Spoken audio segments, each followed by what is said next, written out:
nashaka rero kubinyerekeye ndababwire yuko ubwa mbere wabajije uti yahora mu bwambwe iprona n'ubundi yakiri jewe sindi mu nzego z'umugambwe iprona mugabo ndumukorona kandi ndavyemera kandi nkavyimanga nukuri ivyo nzi ndabibabwira ubwa mbere jewe ndi mu bantu mu binyamakuru byinshi byo muri kino gihugu n'ibyo hanze baza baragaruka ku izina rya Ngeze François muri ico gihe, ariko byinshi bavuga nta kuri kuba kurimo. Jewe umunsi tarike ya 21 imbere yaho yo nanibereye ahantu ariko nakoresha imodoka kuko nari nafashe decision yuko nimuka nari nubatse inzu yanje ahantu bita mu Rushuru kugira nkore akazi k'ubushinga amateka ariho mba n'abana namaze kubandikisha mu Ngagara kugira manutse gukora ndamanukana ku ishure nduze ndabahitanaho kugira ndabatahana nshikamuhira ndushe cyane, ariko hageze nko mu masaha y'indwi ndumva abantu mu rupangu iwanje ngeze gutya ndumviriza gatoya baba bamaze kumena urugi, bamaze kwinjira muri koridoro na mu nzu wa etage, barinjira muri koridoro barashika naho ndyama mu nyuma ndiyumvira icyo ari cyo ndugura umuryango mbona muri koridoro huzuye abantu benshi, abantu basanzwe bambaye bisanzwe. ndabikubwira mu icyo gihe wari imbere yabo ndamufata ndamwakanya inkoho. Icyo gihe niho nabona yuko nakitara ari abasirikare. Mu nyuma barambwira bati tugende, ndaresista gatoya hanyuma ndasohoka hanze. Sose hanze niho nasanga hariho des véhicules militaires z'igisirikare, hanyuma bansaba ngo ninurire ngo aho banjana. Jewe ico gihe nari ndoshe nari bwagwari nk'ubu ngize ngo ndinjira muri iyo modoka y'igisirikare gikamyo biranga kuko sinashobora gushikayo nari ndemereye, bamwe bamwe barabizi. Hanyuma mu nyuma jewe ndababwira nti jewe iki kimodoka ntashobora kwinjira mu nyuma barambwira bati fata imodoka yawe. Ndafata imodoka yanjye hajemo abantu abasirikare umwe ama droite ubundi abandi babiri batatu inyuma. Hanyuma turamanuka turenganye kwa Vaya ndiyumvira aho tugombe tujya none ni hehe. Umwana w'isubizo wicaye impande ngo turakubwira. Ngeze maze kubona abasirikare kandi nkaba namaze kumva ko ariko haravuga inkoho je commence à douter. Ngeze muri abasirikare namwe bamenye sa oya abantu barabivuga ngo ntibaho batabazi migabo umuntu ntari bwabone na rimwe, umuntu ngize mwicarana umuntu ucize rugira inama umuntu ntari bwabone ku ifoto agusanze muhira uwo mumenya gute emasiyo. Hanyuma rero ngeze hajya haruguru aha hafi hajya hari inzu ya Kanyenkiko atwere ndibaza nti je kimodoka giterere tumanuke mu mwonga kuri mutima ati no rindira.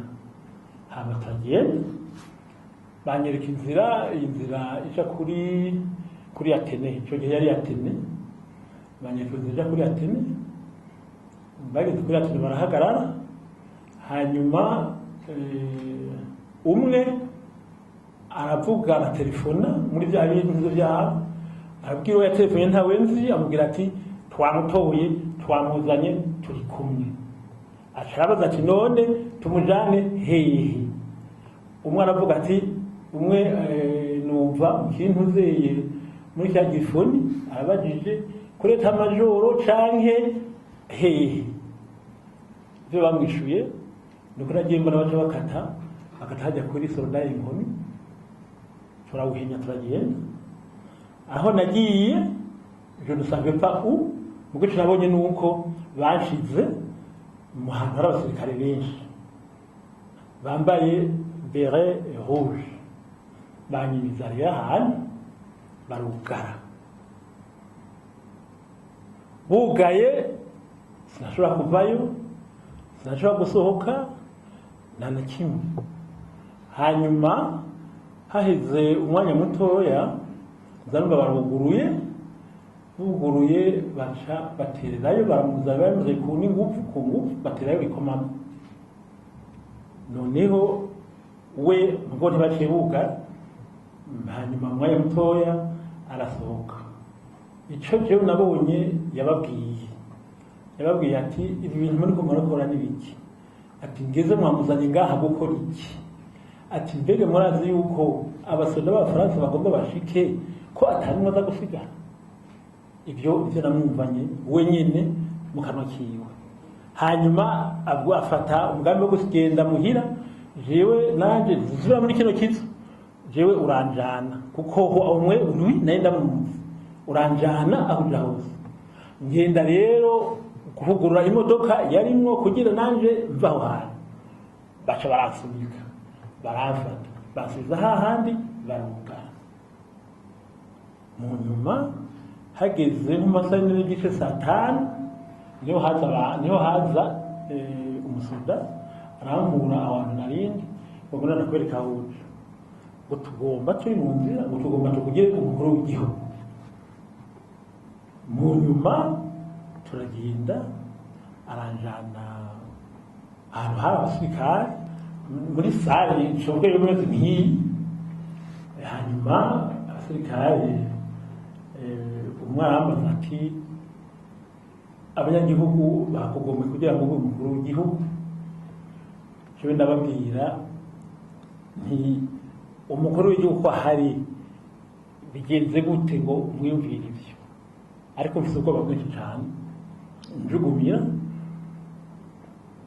hanyuma jewe ndababwira nti mwebwe ko muri ngaha mukaba mvuga ngo ntimuzi iyo umukuru w'igihugu ari mwebwe mukaba muzi yuko umukuru w'igihugu uvuga ko mutazi iyo ari none jewe aha mwanzana impande bigeze aho baragaragaza kuvuga utuntu duke nkabona barongororanira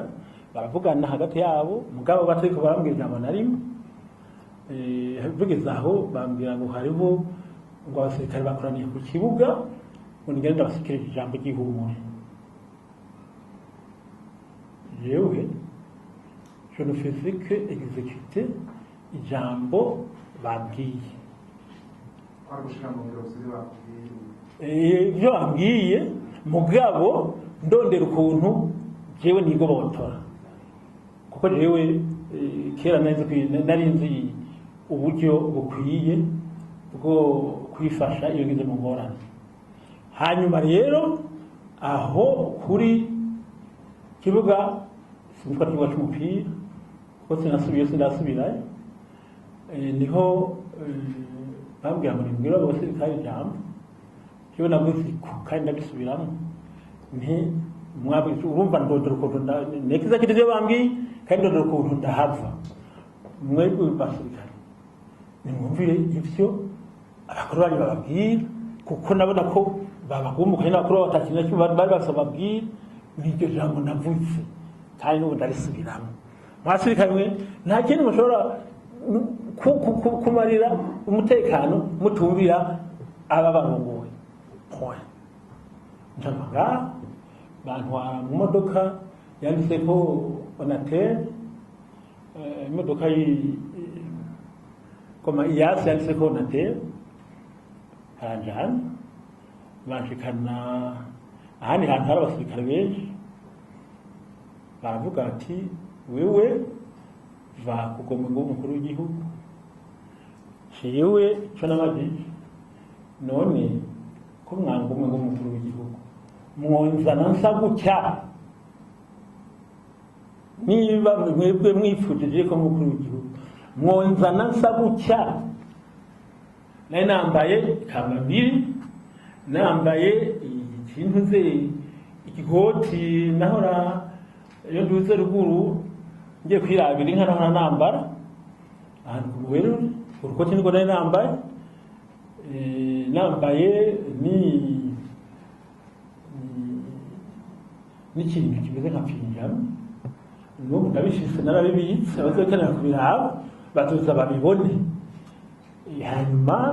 mu nyuma bambura ngaho ngenda muri etamajoro aho rero hari mu masaha 8 yo ku murango ngenda mu masaha 8 yo ku murango baca banshira ahantu hasi mu nyuma rero banshize aho hantu muri etamajoro haraje umusirikare kuko uwo nabonye muri aho mu ikambi bwa mbere siwe nabonye ubwa kabiri siwe nabonye ubwa gatatu aho muri amajoro hazi ubundi ngo dushaka ngo wifuza kimwe imodoka gisoda igomba isohoke ndababwira nti jewe ngaha ndabona yuko ubutego bwabaye nzanira mes amis Nicolas Mayugi na Hayo Adolphe ndafise icyo nshaka kubabwira kugira ngo bandabire umuryango hanyuma mu nyuma habigeze gutyo jewe imodoka yo yaragiye mugo mu nyuma garutse guhagaruka ubundi rero adasa na wa wundi kumbwira ngo tezami politique ngo niho bari ngo ngwino ubarabe ciwe natumye ko banzanira Mayugi nahaye kugira ndabahe ubutumwa banjanira muhira mugabo nsanga banzaniye bagiye kunyereka umushinga ntahe mukazi umushinga ntahe bararunyereza umushinga ntahe Kadege umushinga ntahe Manuwangari nibo banyeretse ngo tezami politike ico ambajije bavuze bati none wewe uri ngaha gute naho ngo mwebwe muri libre ni mu kimbwira kuko je sindamenye gituma ndi ngaha sabe gituma nkwe muhira mu nyuma haza umuntu undi musirikare arambwira ngo abari mu nama baragukeneye ndagenda kuraba abari mu nama nsanga c'était le parti politique c'était la société civile c'était abapadiri harimo abapastori ainsi de suite arambaza ati uri ngaha gute ndabona je ntabyo nzi yewe nabyo nzi je ntiwumbaza barabazanya bati none ko mwebwe ngo barabaza abasirikare bati none umukuru w'igihugu ari hehe bishura bati ntabyo nzi umushinga naye Mayugi aravuga ati reka kumugora murana ko arushe murana ko ameze nabi nagende yicara aho wabiruhukiye ibintu rero bigenda uko munyuma baravuga yuko mwasomye namwe ko nyene ngo ndavuze ijambo cengo barababwira y'ukuri kuri rya sijambo jewe il avait des journalistes bagiye baranyenteroja barambaza j'ai répondu aux questions et eux ils en ont fait un message sijambo nasomye hanyuma ikindi naco muri ivyo naravuze nti nijo nabaye wa mbere hano mu Burundi abandi bose banyegeye ndavuga nti ibintu bibaye nagahomera munwa nibitera soni uravye twageze muri demokarasi ibi bintu sivyo nimwagenda kuraba je ndiko ndabona muri Cour Supreme baranzanira urupapuro ngo ngurugo ijambo wavuze ndababwira nti sivyo ndagatoya kuko jewe nta jambo navuze nishuye ina interview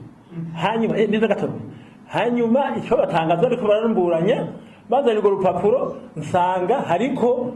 ikashe byo mu mpimba ya direction mu mpimba kuri urwo rupapuro bavuga yuko ariko navuze ko discours bampa urupapuro rwo kashe mu mpimba